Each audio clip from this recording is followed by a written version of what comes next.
ഒരു കാര്യം ചെയ്യാൻ തുടങ്ങുന്ന സമയത്ത് നീ ആദ്യമായിട്ട് ചെയ്യേണ്ടത് എന്തെന്നറിയുമോ? ഒന്നുപെടുത്തിട്ട് 2 റക്അത്ത് പടച്ച റബ്ബിന്റെ മുന്നിൽ വന്ന് നിസ്കരിക്കണം.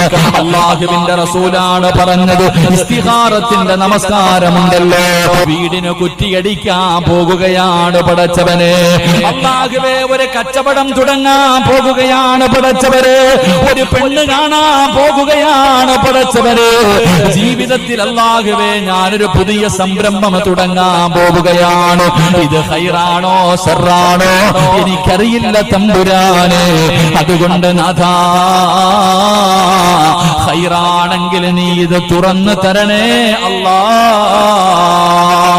പടച്ചവനെ, ഇത് ശർറാണ്, ഇത് നഷ്ടമാണ് എങ്കിൽ പടച്ച റബ്ബേ ഇത് നീ തട്ടി മാറ്റി തരണേ അല്ലാ എന്ന് നീ നിസ്കരിച്ചിട്ട് ദുആ ചെയ്യണേ എന്ന്